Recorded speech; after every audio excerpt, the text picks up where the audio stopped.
discretion is advised. Hey everyone, this video is brought to you by Audible. Audible is offering you a free audiobook with a 30-day free trial membership. All you need to do is go to audibletrial.com/BG The link is in the description below, and now enjoy the video. Hey everyone, welcome back to Board Games Unlocked, and Brad and I are continuing our top 100 games of all time. This segment is going to be 40 through 31. Whew! Just think, after this segment, then we'll be in the top 20s of all time. Getting crazy. Getting cray! I have 4 new games. 5. You have 5? Yeah. God, calm down. This is actually a really good segment. Like I'm actually excited to talk about it because I have 4 new games. Games actually moved up. It's not all like I have 1 new game and the rest fell. Yeah, mine's kind of in around. So I'm excited to talk about it. We can have you start this one because I started the last one. So my number 40 was 31 last year, and 30 the year before that. So it just slipped just a little bit. Can't really explain why. It's Legendary Encounters Alien. Okay. I mean, it's probably where it's going to be now. Yeah. I don't have any of the expansions for it. There's expansions for Alien? There's 2. Really? There's the Alien Queen expansion, and then there's the Covenant, based on the movie. Alien Covenant. I did not know that. Yeah, so I think it's... Where's the AVP expansion? That movie's so good. All you have to do is buy Predator. Yeah, and then where's the AVP Requiem expansion? So anyway, this is uses the the Legendary Encounter system where you are taking 4 or 5 hero people, shuffling them together as your HQ. You're going to have an alien deck, and in this case you can play through aliens 1 through 4, or just do it randomly, but it's best when you play the movies. Mm-hmm. So you build the deck. We did 1 and 2, right? Mm-hmm. Yeah, because it's like, okay, I'm good. Right. I don't So need to go through you build the deck, and then what's different between it and like Marvel Legendary is when the aliens will come out at the beginning of each person's turn, they come out face down, and then you have to pay, depending on where they're at in the ship, you have to pay a certain amount to scan it, a certain amount of attack to scan. And then it flips it up, and it could either be one of the objectives you're looking for. It could be a face hugger. It could be whatever. I mean, just what's interesting is with this game that's different. You also get an avatar, so you can choose a medic or whatever, and you get that card in front of you which has hit points, and they also have their own special card that goes into your deck, and then you'll kind of have that kind of guide you and help you. When you take wounds, you draw from a wound deck. And it could be a scratch, or it could be unrepairable. If it's infected or whatever, an unfixable wound. How do you get the face hugger? Like how does that? I couldn't remember how that happened. All right, there's eggs in the deck. So like, if an egg pops up and it's moving, right? Oh wait, no, the egg doesn't move. You have to when an egg pops up. And then you get a face hugger in front of you. Oh, okay.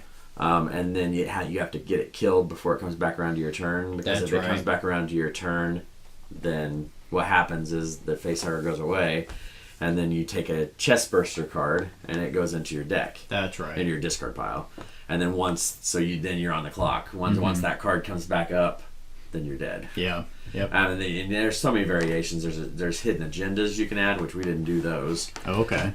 There's a version where if you die, then you can come back and you can play the queen. Oh, okay. And then you get the own queen deck, which makes it ungodly and difficult for the humans because you're already under the gun anyway. Yeah, man, we need to get you to play Nemesis. Yeah, because I think you would like it quite a bit. Yeah.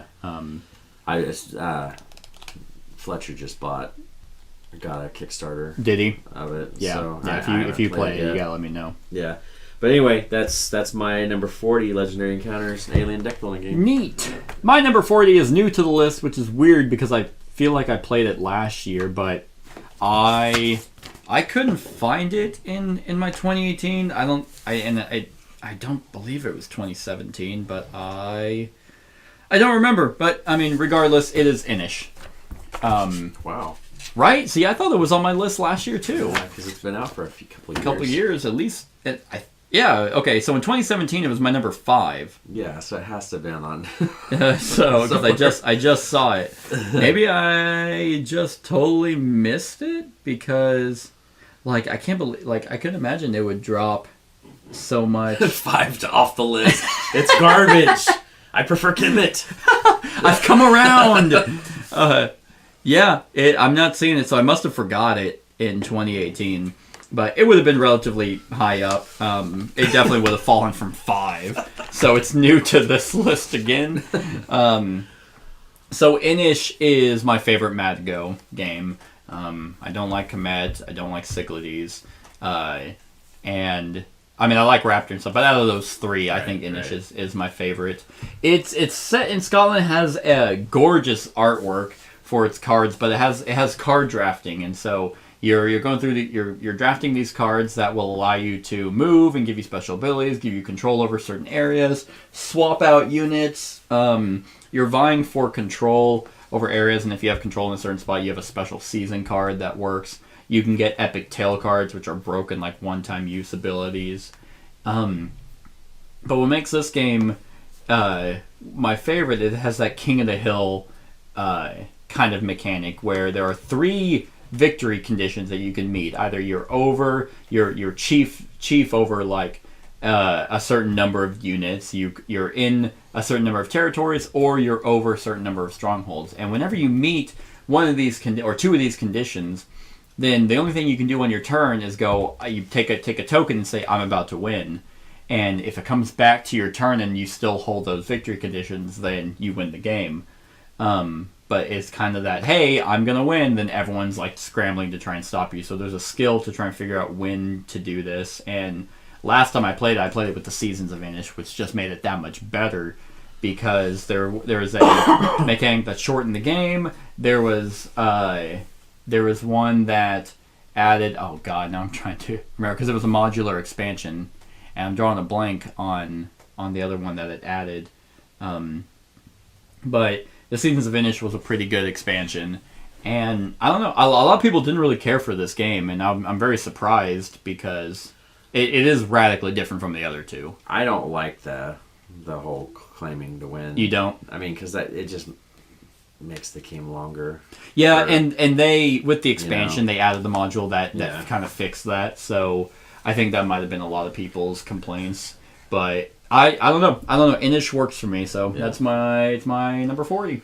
All right, my number 39 was 19 last year, and 6 the year before that. And it's falling off because of another game in the same line. Okay. And this is Imperial Settlers. Oh, okay. I hadn't played this much anyway, but then after Empires of the North came out, I mean, it didn't replace it, but if I'm going to play a game in that deal, the Empires of the North was more, you know, and maybe after time they'll kind of level out. Because Empires of the North is the one I like to play now. No deck building, you just kind of jump in. Seems to be more options. A little bit. I mean, I wouldn't say there's more options. It just plays cleaner. Yeah, I mean, maybe that's the And once you play it solo, I bet when you play it solo, I need to. I might do it tomorrow.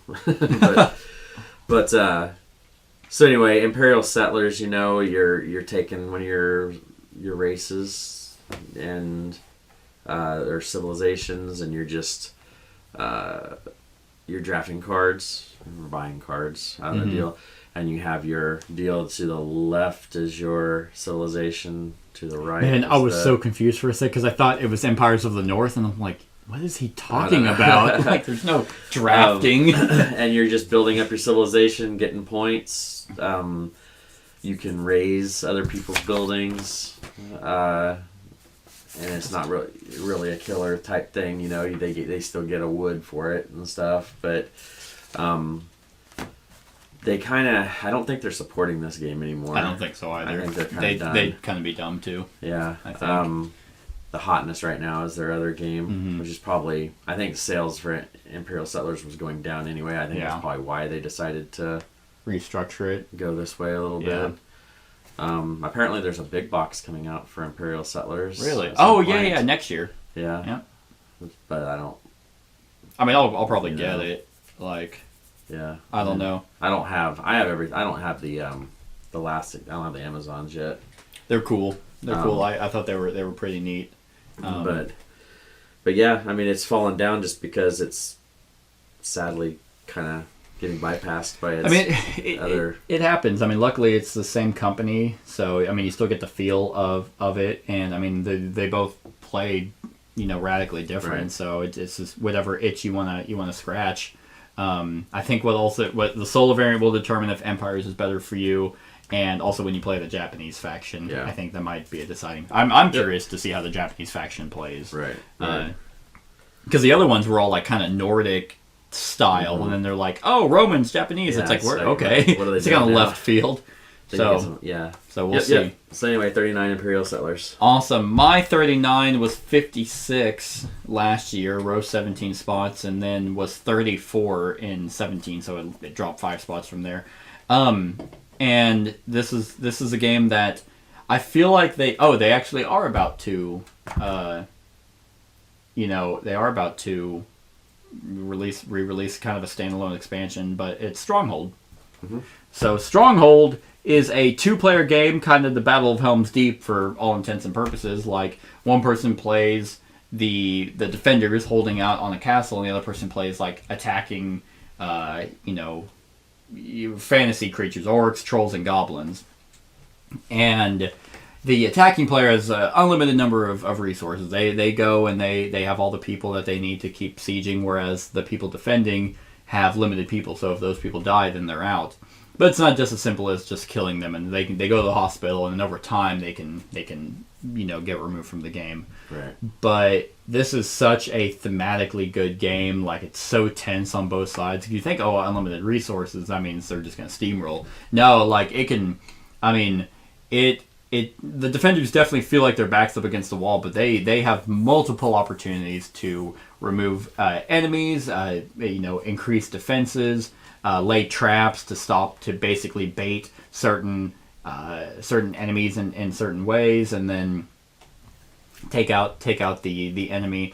Now, the real cool thing about this is it does a mechanic that I like, is that the more one person does, the more the other person gets to do. So It's like a timer thing where it's like, oh, I'm gonna do this, and this as the attacker. Then it's like, okay, the defender now gets all these time units that they can use to, play sabotage markers or bomb tokens or increase like units so that they perform better. And it's just really good. The only bad thing about the game is just its rulebook.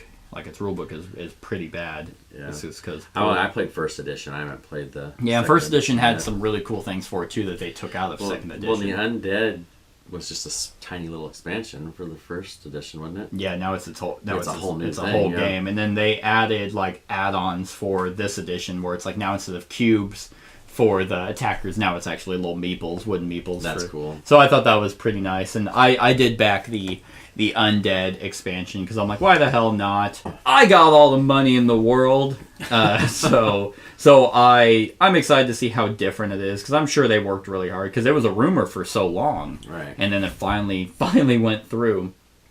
So yeah, Stronghold is a solid game that makes my 39. All right.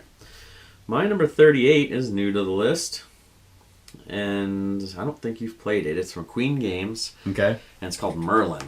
No, I did not play Merlin. Yeah, I heard it was good. Yeah, it's a good one. It is, it's a dice placement, mm-hmm.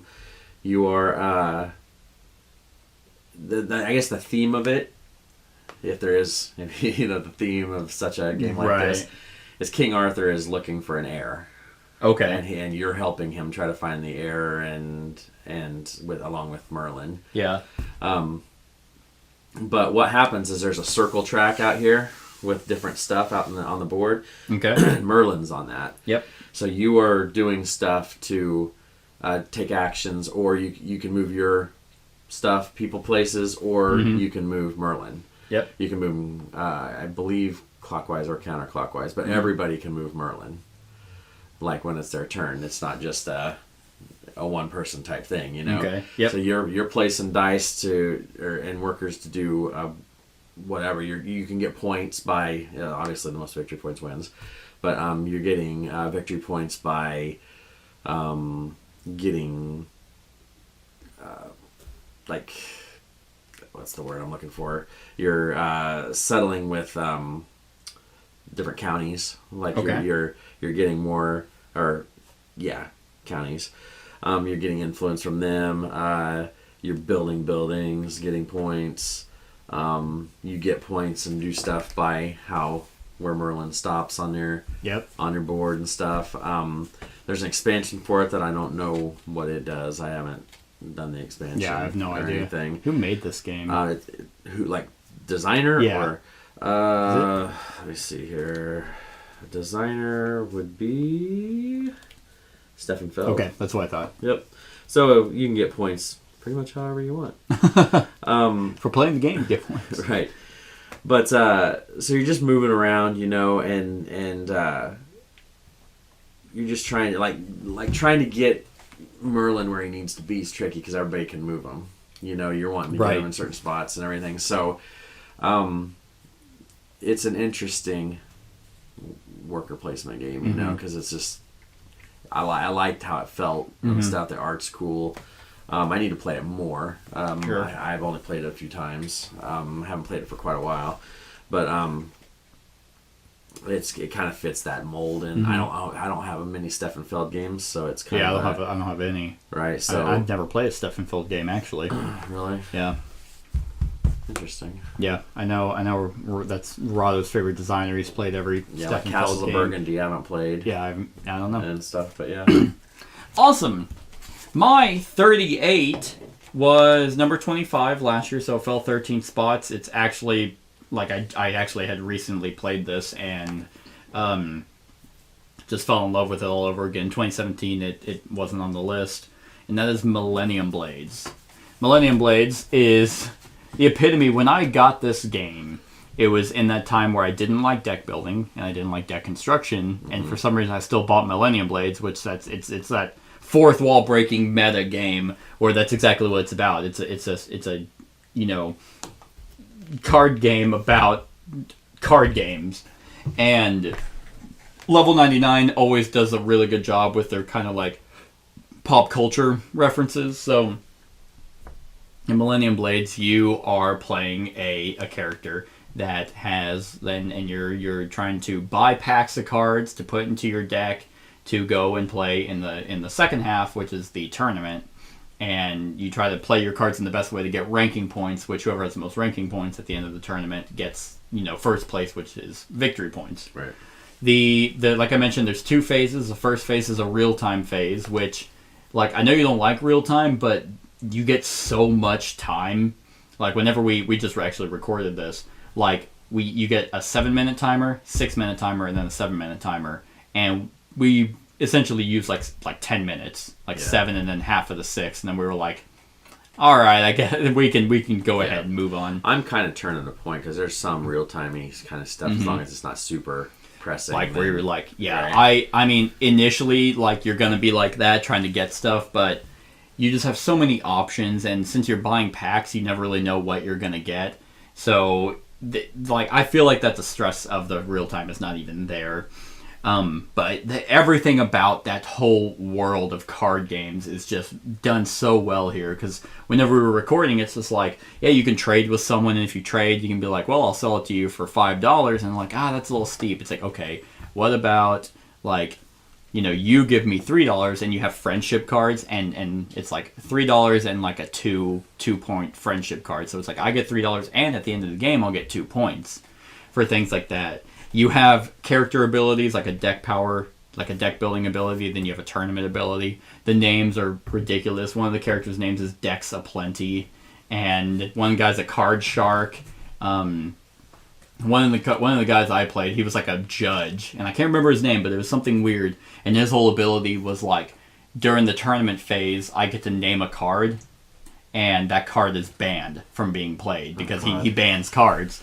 Now, there's so many cards in this game that is impossible to do unless you specifically remember a card that you maybe traded someone or someone picked up from the market that you're like, okay, like, so whenever we did it, I was like, if I get close to, his name or something, or if I can describe the card, will you guys let my ability work? And they were like, yeah. It's just so cool. They have meta cards. You get ranking points for having certain cards in your deck. There's the amount of ways to play this game is virtually endless. And then there's a new big Kickstarter coming out. They did a really big Kickstarter for this and a really big Kickstarter for BattleCon.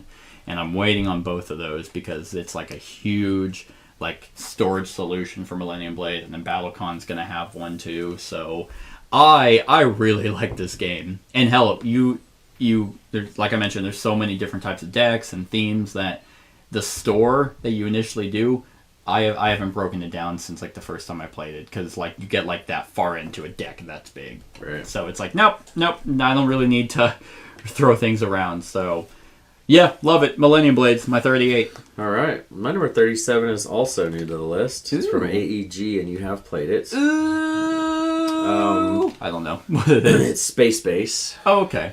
Okay.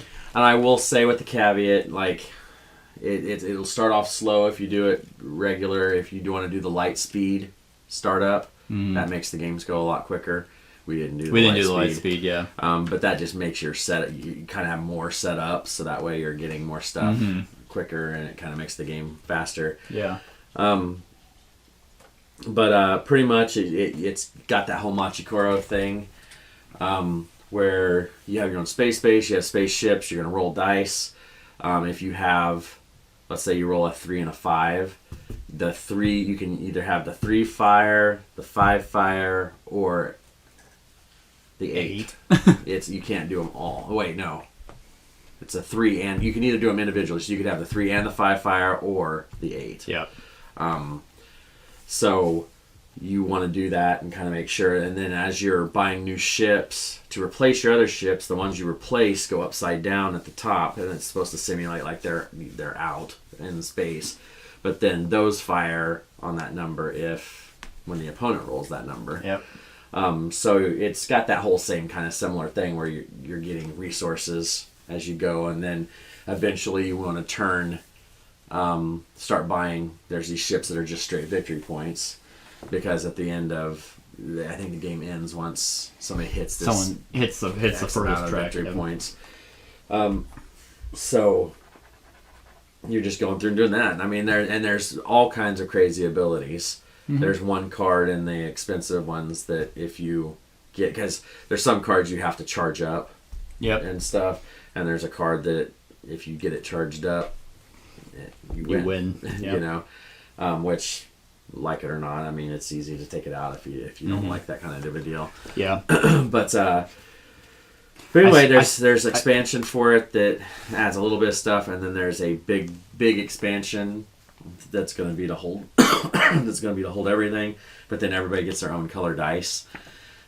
So it kind of that's kind of neat. Nice. Everybody has their own dice. I still think Valeria Card Kingdoms is my favorite of that Machikoro. Oh, I do too. Kind of feel. Yeah. Now Machikoro is my least favorite out of all of them. Space Base was kind of fun. Like you mentioned, it was slow at the beginning. Right. The light speed makes. Yeah. I mean, I'm not holding that against it. It's not like I'm like, oh, it fucking sucks. I played at light speed. I still did like awesome. because you can mitigate. I feel like a lot more than you even can in Valeria by getting cards that are like, if this rolls and it triggers the next one down. And so it's pretty neat. Like I'm sure with expansions it would be even better. I know, Tom Vassell, he was raving about it. I don't mind that there's like a win condition just because it is pretty hard to pull off. It is hard to pull off. I feel like the strategy I went, which I don't even remember what strategy it was, like that one would be way easier than trying to do the auto win.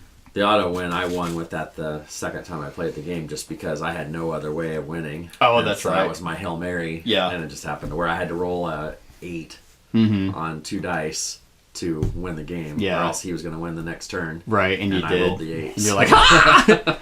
Yeah. So, good deal. Yep. My 37 is brand new to the list. Came out this year and just shot up. And that is Black Angel.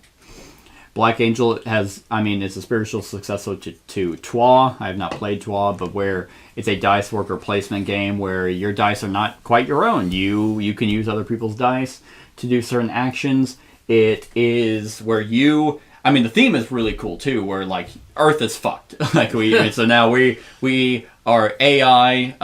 We're running the ship, the Black Angel, while all the humans are like in cryo sleep or something, and you are trying to find a habitable planet, and so you use your dice to be able to get technologies in certain areas, while also that you can slot into your ability or into your technology thing, where it's kind of like on a 3x3 grid that you slide, and then you want to get those over because you can get end game victory condition tiles, which some of them could be like, oh, you get points for each technology that you have kicked off. You have cards that you can get that you can place out into space, which has kind of like that Selenia kind of motion where it's like, okay, well, the ship's going to be moving, so this one's going to come off and then, flip to the bottom, or no, it goes forward. And then, so now it's like advancing, and that's just kind of aesthetically cool. And there's certain planets that you can place certain cards on that can either give you an ability if you go there, like you have to have enough ships and enough robots to be able to go out to the card and get the benefits for that. But if you also have some people on it and it falls off, it's front to back, and then you slide forward. Because then if it falls off, it's like, oh, okay, this one's going to trigger. I'm going to get so many crystals or so many victory points, depending on who's there, and anyone can really go there. To reap the benefits. You also have reavers that are going to be attacking the ship, which will put like cards there where it's like, hey, if you go here, then it's going to place a damage cube on the die, and then you don't want that. Or every time you die, you place there, you have to re-roll it. So things like that, and there's ways to heal that off, and then you get those cards, which whenever you play cards to activate a row or column, if it's a yellow card, it can only activate yellow technology, but if it's a reaver card, it activates all of them. So there's just a lot going on in the game.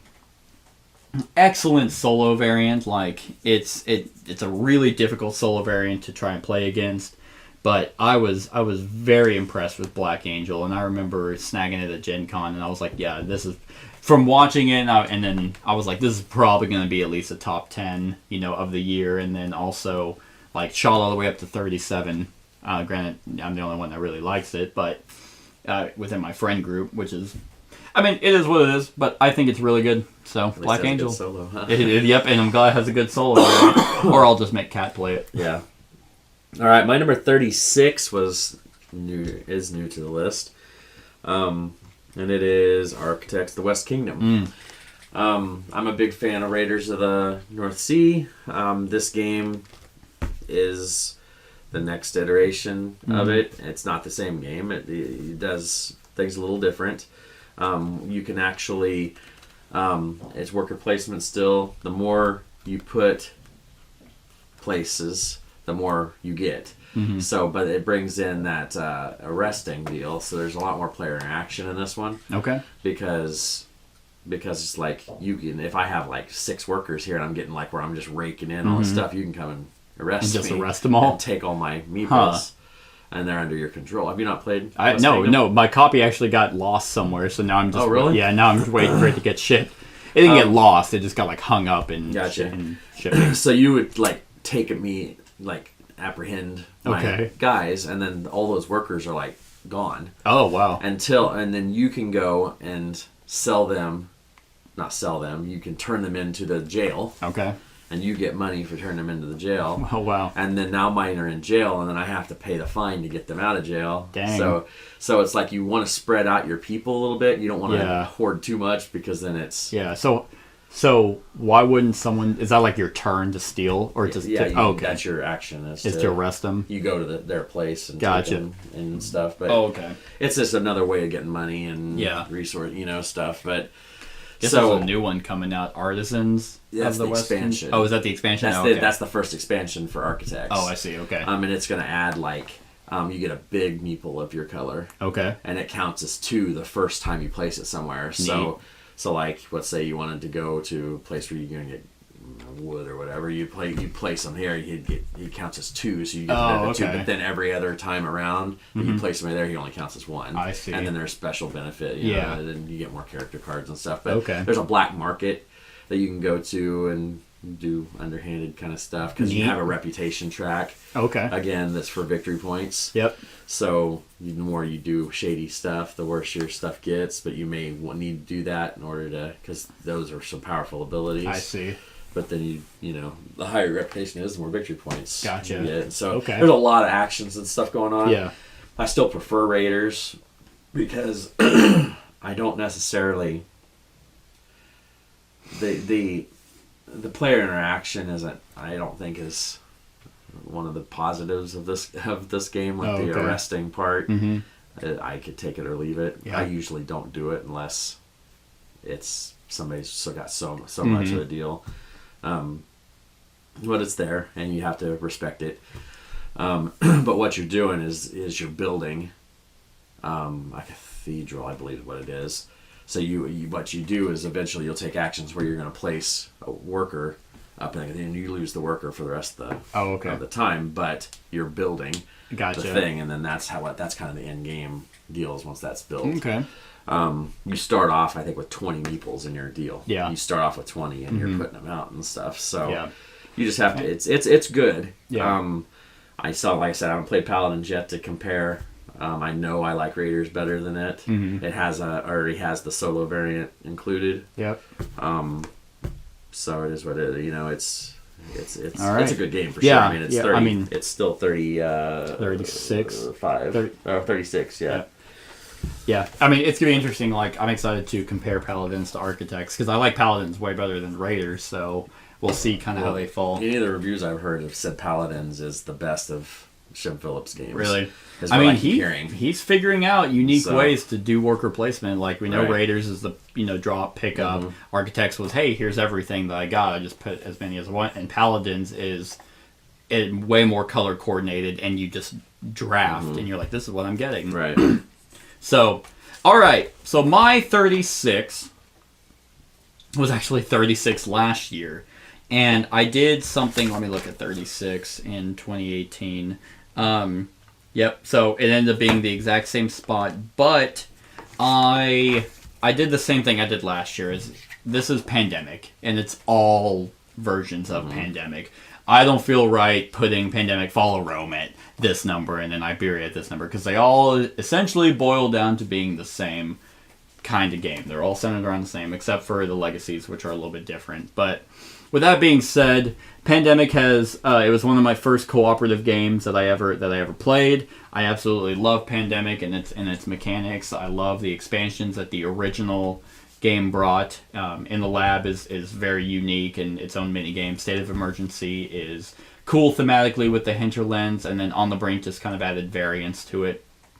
And then Iberia, I think, is the best one out of the standalone ones, the offshoots, because that one's really thematic. You play completely different. It's definitely in it's like the 18th century, so you're not curing anything. You're just discovering it, laying down railroads to quickly move as far as you can. Reign of Cthulhu is a pretty good, Cthulhu themed version of Pandemic. You're trying to stop, they have ancient ones that have unique abilities that either are one-time hits or they sustain throughout the game. Rising Tide is trash. Follow Rome is really cool. That's the one that probably plays the most different, where it trails certain people as they're trying to attack cities. So I thought Follow Rome was really cool. And then Rapid Response, not really a Pandemic game, but it has that name on it, so you have to include it. It's a pretty good real-time, cooperative thing. And then the Legacy versions are just awesome storytelling, kind of innovative and kind of pioneers of the Legacy genre. I know Risk Legacy was out before them, but no one really cared. Right. The Pandemic Legacy took off. So, pick your poison. Pandemic's been around. It's cooperative. You're trying to collect cards to be able to cure diseases and stop, cubes from spreading throughout the board. And they can outbreak if 3 of the same color get on a spot. And you can only handle so many outbreaks before you lose. you have a certain number. You have a deck of cards that everyone shares. If like the deck runs out, you lose, and there's another way you can lose. If you run out of disease cubes, like if one needs to be placed and you can't. Pandemic. I mean, at this point, I mean they're going to do Pandemic Legacy Season 3, which I'm super excited for. I'll do a series for that, just like I did with the other ones. Most likely with another person, because my first group for Season 1 didn't want to do it. My friend for Season 2 hates Pandemic now because of Season 2. Just burned him out. And then, so I have to find someone else. But, yeah, I think they can probably stop with Pandemic. Like, at this point, there's so many iterations. Yeah. So that's my 36. All versions of Pandemic.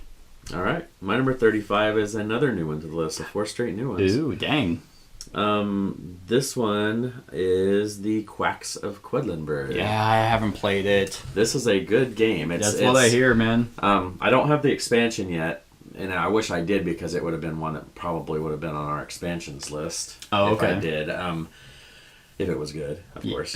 Right. It's like I hear it's good, but I just haven't played it. But anyway, on this game, you are like a doctor, you're a quack, alchemist, whatever. You're trying to come up with the best potion or medicinal. Oh, is potion. that the theme? Yeah. Man, you would not get that from the cover. Right. That's what the Quacks of Quedlinburg. You're trying to come up with the best potion, and so that your player board is like a pot. All right. That you're mixing your mixing your potions. So what it is, it's a bag building game. Okay. And I still need to give it the treatment. I don't want to get the coin capsules. Board Game Geek sells those the deals for it. The heat transfer, like the nice chunky plastic thing. So I'm gonna probably buy that for it. Gotcha. If Amy likes it, she hasn't played it yet. But anyway, you start off with these 1 herbs and then some cherry, like I can't remember, 2 or 3 cherry bombs. Okay. I don't know what they're called. So you're gonna grab X amount, wherever you're at, and you're going to place them down on your deal. Once you hit, I think it's 2 cherry bombs or 3, then that's your push your luck. So you're going to push and you're going to place them, and then everybody does that and decides, okay, we're going to keep going. You grab again, set them down. Okay. As a push your luck, you go as far as you can, because if you draw that last cherry bomb, then you don't get any points. Gotcha. But if you choose to stop, then you get those many points. Okay. And it's money as well. So that is your buying currency for your next, because what it is you're constructing your bag, because there's different potion or different articles that you put in your potion out here. All right. That do different abilities. So like I can't remember what some of the abilities are. Like there's yellow that does something, orange does something special, whatever, and then they have a point value on the card that they're setting by, so you can use wherever you end to buy new ones to go in. All right. And it just makes your bag better. And then you just keep rolling. Now, there's a catch-up mechanic with it, that when you're on the point board around the deal, there's rats all the way around it. Okay. So you'd look at the rat tails. So like if let's say there's a 3-player game, and you're in last place, and there's 3 rats tails hanging down the scoring track in front, you get a rat tail token that lets you start off earlier from the center of your deal. All right. So it lets you get a head start before you start drawing your tokens. Yeah. Okay. And stuff. So it's kind of hard to explain. It doesn't sound like a great, but when I played it with the Chads and stuff like that, it was a really cool game. You're buying stuff. It comes with different versions of some potions that you can put in depending on how you want to play. There's a different version on the back side of the deal. You can play a different variant. I mean, a lot of people were raving about it. Well, it's just the bag building. It's just bag builders. I can't think of a bad one. Hyperborea maybe, but never played it. But I haven't played either. I just hear everybody trashes it and stuff. So I mean, Orleans pretty bad. So Plano is good at and all that stuff too. So, but anyway, it's Quacks of Quedlinburg. Give it a shot. It's a nice, lightweight, simple game. Good deal. Yep. Good deal. My 35 is new to the list, and it's basically, I mean, it's like a dark fantasy smash up Magic the Gathering, and that's Sorcerer. Nice start. So, jumped all the way up to 35. Like, so in Sorcerer, it's typically a 1v1 game where you take a character, a lineage, and a domain deck, and you shuffle it together, and that gives you a completely unique way and strategy of playing versus another player. And what you're doing is you have a character standee that you're putting in at a location, and you're battling for locations similar to Smash Up. So you're setting, creatures down that are going to have, attack bonuses and health, boosting them with tactics and equipment to make them stronger and have unique abilities. But you got to remember that the standee that you place, like, you have 3 powers. You got a power for your character, power for your lineage, and power for your domain. And those can only be used where your character is at. And tactics and stuff can only be used where your character is at. So you have to be very, very tactful about where you're placing your guy and where you're placing your enemies, because whenever you are fighting and attacking, you take dice equal to his attack value, roll them, and if you hit, then if it's not a critical, the opponent gets to decide where those hits get distributed. He can either keep his people alive, spread out some damage on them, but keep them alive, and then put some damage on the base. And first one to win 2 bases wins. And this game was just blew me away with just its sheer creativity, variety in the game, and just how many combinations of decks that you get and some awesome combos. Like, I love 1v1 card games now. Like, since I jumped into Magic, like, and the designer of the game was a Magic the Gathering competitor. He won like multiple like high-end competitions. He's brilliant. Yeah, it's insane. And you were telling me the person he playtested with is also a Magic player, so it's like it's just great stuff. Yeah, I could never do it, but have we ever played this? Nope. You and I have never played it. I mean, if you're on a win streak, you might want to. You don't want to play me because you'll lose. I need to find a way to randomize it, because we had, like, basically whenever we recorded Sorcerer, I just read the names off to him and he just picked, and then I kind of picked. But I don't want to do a draft, because you'll probably kick my ass because you know way more about the combos. However, I would just say the easiest way would be however many sorcerers there are, just do like give me a random number between 1 and 9. Oh yeah, that's true. So that's what I do in my classroom all the time, and it just tells me when I'm trying to randomize. There you stuff. go. Yeah, that'd be work. a fast way probably. Yeah, unless there's an app. I don't think there's an app. Because I do have my favorite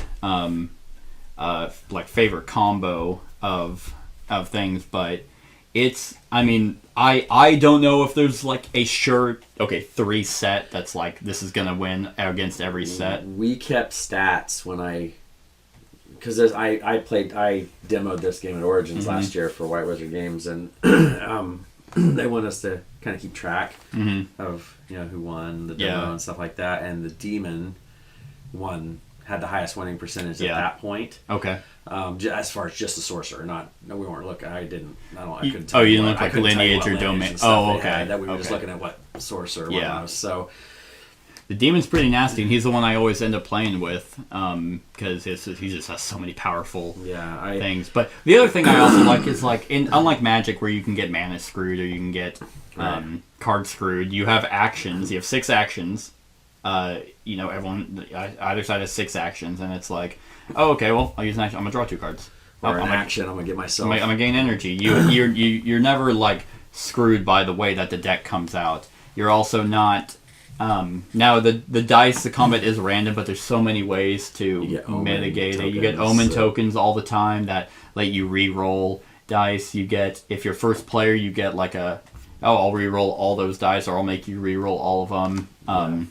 Like, would I have liked a more sophisticated version of combat? Yes, but I think that was probably, they put so much effort into the cards that they're like, dice is probably the easiest one. Otherwise, this game's never coming out.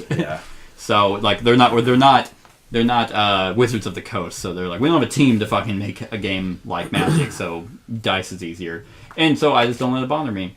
Yeah, that's my 35 Sorcerer. All right, my number 34 was 50 last year, and then 32 the year before that. So damn. And the reason it changed is because I played it Oh. I made this, so the year before I had played it, I didn't play it last year. Gotcha. And it's Dead of Winter. Oh, okay. Where was mine? It was in the 40s. Oh, okay. You said the last group. Oh, okay. Dead of Winter is 43. I want to say more or less it is my zombie game of choice as well. I think you had said that. Yeah, it's my favorite zombie game. I mean, there's zombies in a couple of games down below but as far as a zombie theme game, and this one's more like pretty close to Walking Dead, I think, because The Walking Dead is more about the people being the threat than the zombies. Yeah. But I just keep this short. I mean, we've talked about it every year. We've done both of us. That's true. The crossroads cards are what make the game stand out. And I only have the base game. Yeah. But still, it's still just there's so many crossroads cards. Long Night added more, and added adult crossroads, which I liked. So it's just things happen, and there's always the chance of there being the traitor, and then you have a personal objective that may make you look like a traitor even though you're not, and that was a kind of an ingenious thing too, because it makes you want to hoard certain things that you may need, and then if people find out, they might think you're a traitor, and then you could get it not expelled. You can get you can get expelled from the school. Oh man, I'm trying to look. Whatever the word is, you get kicked out of the colony, and then you have to you get a whole another objective card. Now exiled. Thank you. I'm like, fuck, what is it called?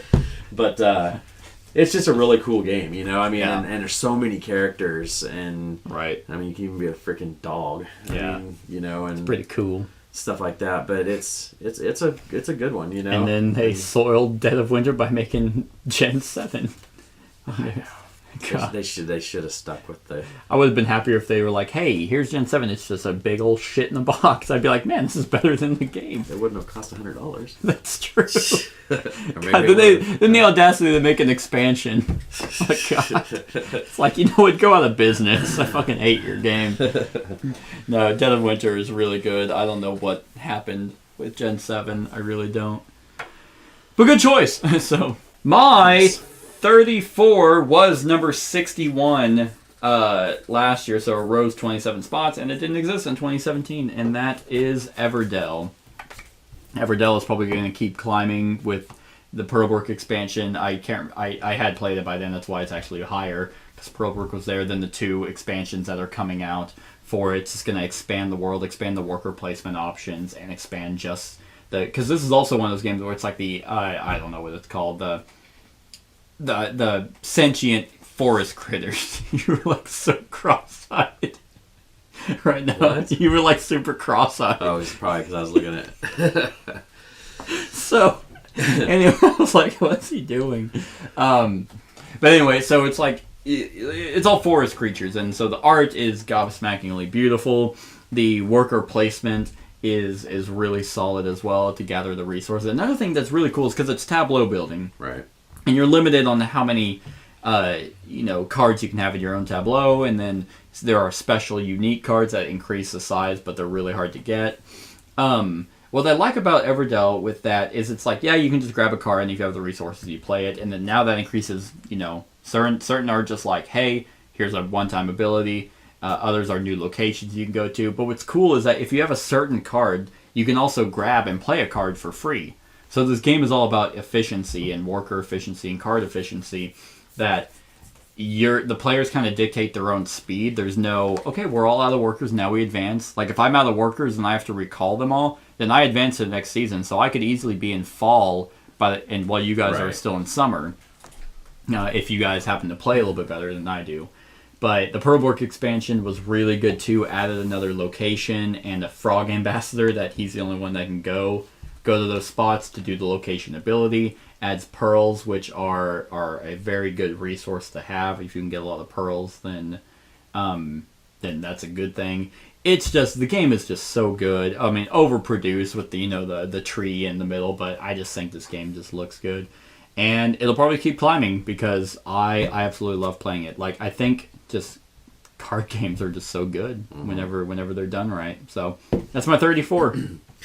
My 34 or 33 Yep. is one. I don't think you've played this, and with your aspirations of or turning into a 1v1 fan, you may or may not like. I'm not sure because it's more dice driven. Okay. And it's Dice Throne.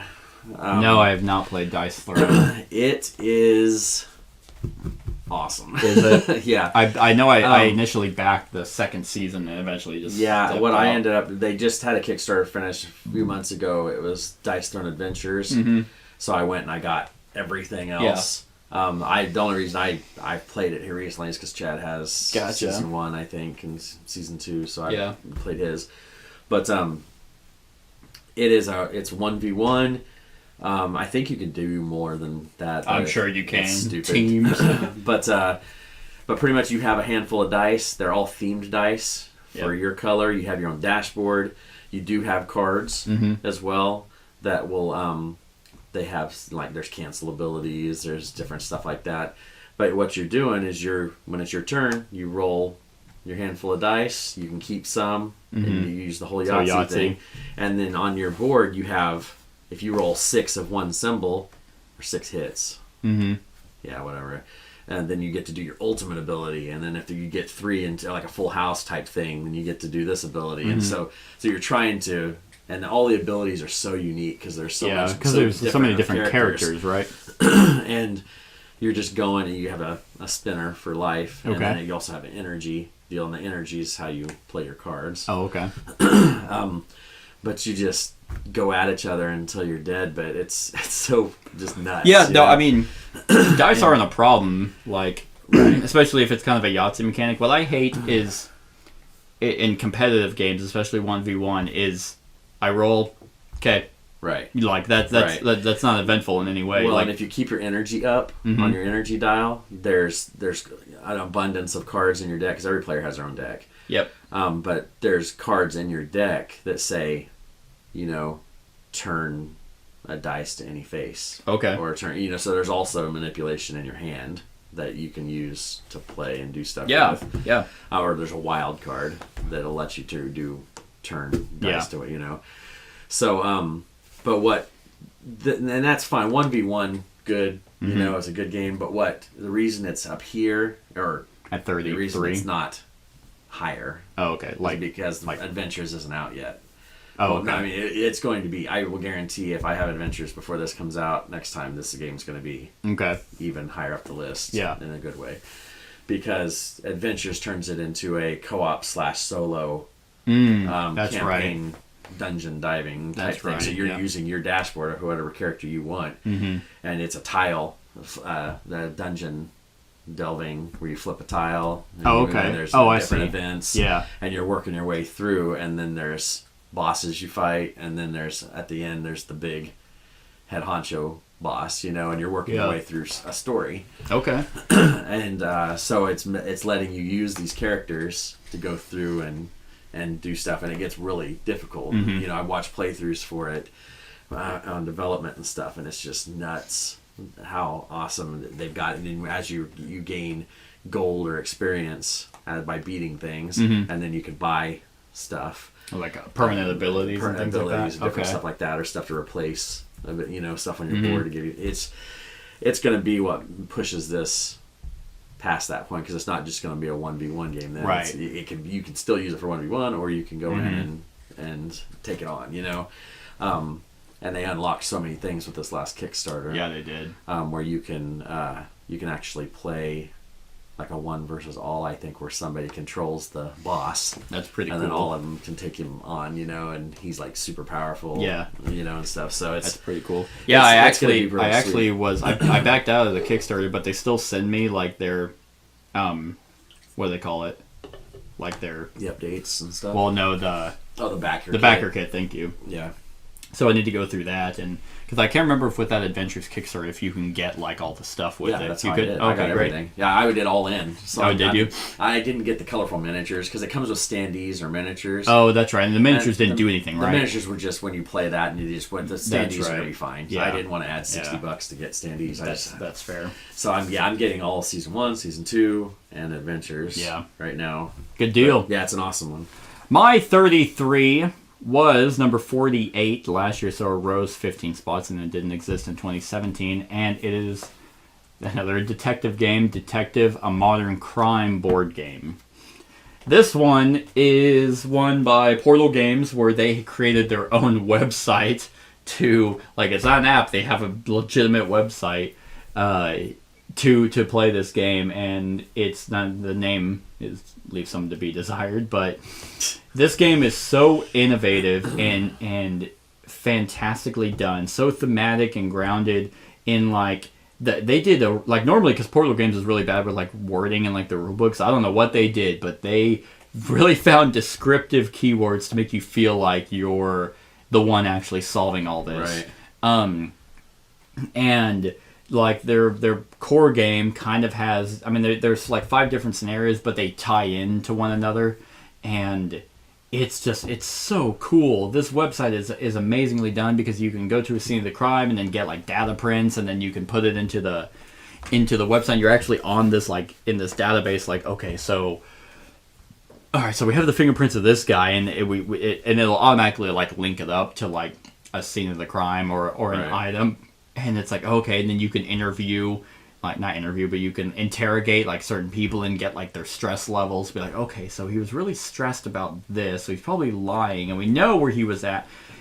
This game does such a fantastic job with its whole genre in such a completely unique way that it's one of a kind. Then they did an expansion for all LA Crimes. Haven't played that, and I hope they keep supporting it. I couldn't imagine them not, with how much they put into the website, you know?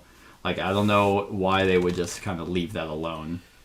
Well, with them doing the Kickstarter for Undead, right now, they're probably like focused on that. But hopefully, like, they may go on Kickstarter for more detective stuff. So. Mine's still in shrink. It? I have not opened up my detective yet, because I mainly bought it for my wife and I to play it, and we just haven't had time to... You guys gotta sit down and do it, because it's amazing. I absolutely love this. So that's my 33 Detective Modern Crime board game. All right, my number 32 was 27 last year and 22 the year before that, so it's just barely sliding. It's one of the oldest games I have left. Okay. Actually, it probably is the oldest game. And it is Kingsburg. Oh, wow. Kingsburg is a great dice placement game.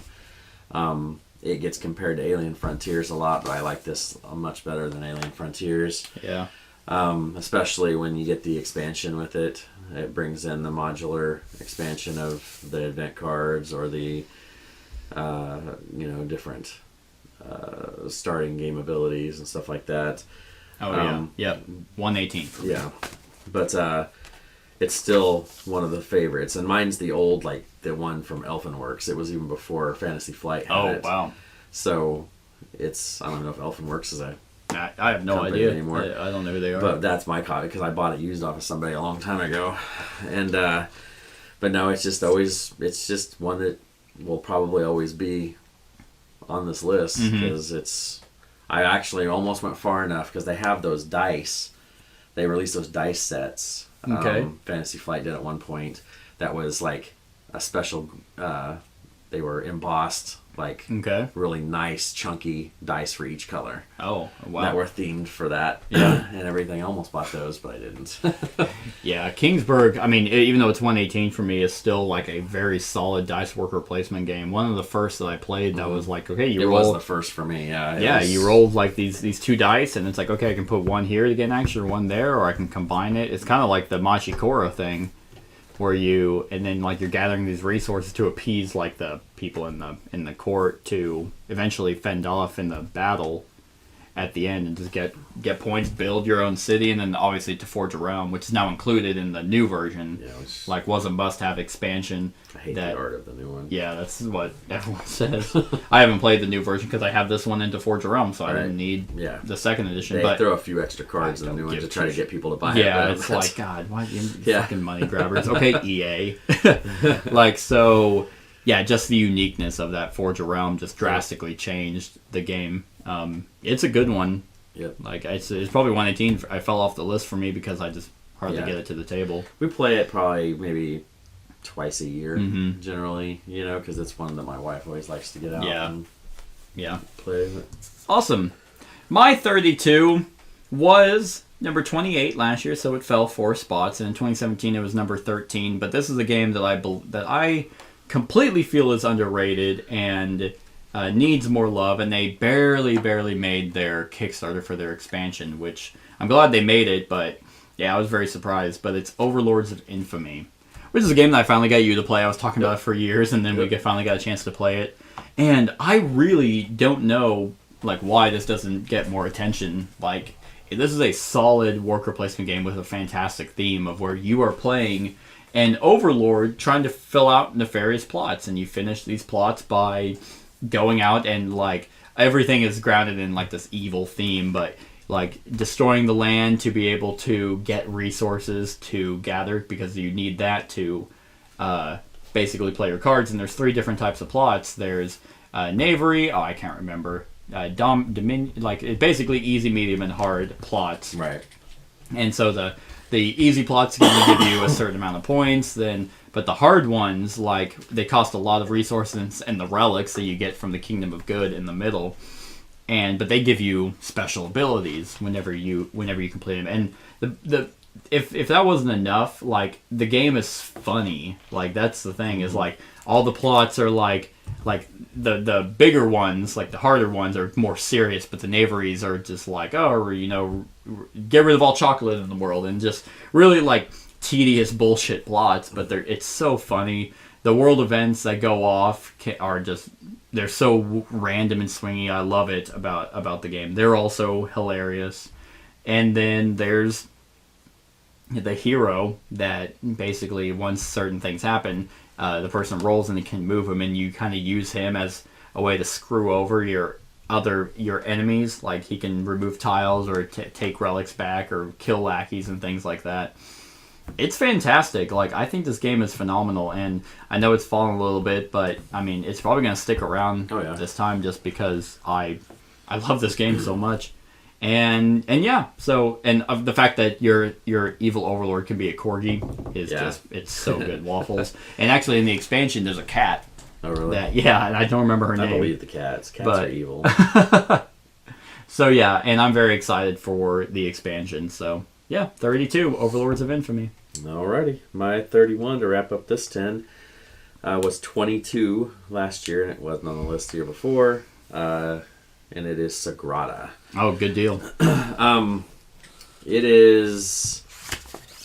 I think it's slipping a little bit because I need to get those expansions to get a little bit of freshness in, because I just have the base game, and while it's good and we still play it and have fun with it, we need to get a little bit of an injection of newness to it, I think. Yeah, the 5 to 6 player expansion adds more than just the 5 to 6. And that's, I've always stayed away from it because I was like, I don't want to play this with 5 or 6 people. Yeah, it adds like having the cards and it adds stuff. Like your own little like ring that you can like store certain dice on, really? And that's more cards too. Nice. It's definitely worth getting. So yeah, and then I don't know what the new one does. I don't remember either. I don't think I've played it yet. But yeah, you're pretty much just you're building a stained glass window.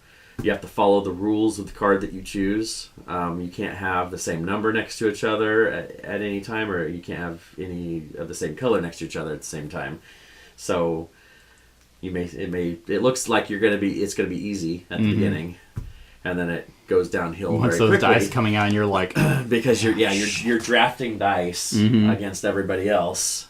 Yeah. You have your secret hidden objective, which at least in the base game, I don't know if it would be like, you add up all your purples. Yeah. So purple's your color you may want to see. So maybe hogging the purples to try to get more points from that, or vice versa. And then there's some tools that you can use by spinning a little glass gem that lets you manipulate dice somehow. Yeah. But if you're the first person to use it, that's fine. But if you're the second person, I think you have to use 2 beads. Yeah, you always have to use more as it gets more expensive. And but those beads are victory points at the end. Yes, so it's a great game, and this game actually came out before Roll Player. Yep. Roll Player was my first dice game like this, but yeah. I mean, yeah, it's really good. Like Floodgate Games has always been awesome. Like they are a really good company. So, and the Passion expansion is actually like the first of 3, like mini expansions. So they're still supporting it, which is really cool. So yeah, it's a good one. And to end my segment for this section, or to end my list for this segment, is a brand new game called Court of the Dead. Jumped all the way up to 31. This is a wonderfully produced Kickstarter game where they actually did it right, where all the stretch goals were ways to like give more content and make the game better versus like buy our deluxe version, which isn't really that deluxe. So in Court of the Dead, you kind of play. There are 3 factions vying for kind of control and have different ways to play. Like the Flesh faction is heavily aggressive, Spirits are kind of more passive, and then Bones are a little bit more in the middle. But you use these factions. Well, actually, you draft these cards, which give you special abilities and give you more of a faction. That once they're on the map, you go up on a track, and these tracks give you special abilities. Has card drafting, and the artwork is amazing. But card drafting, where you're gonna, so these are gonna be your actions, almost a little bit like Inish, where you're drafting these cards that you can use to do certain things. They have multiple abilities. And each location has its own special ability that at the end of the round, you go in order of 1 to whatever, how many there are, and do the abilities of the locations.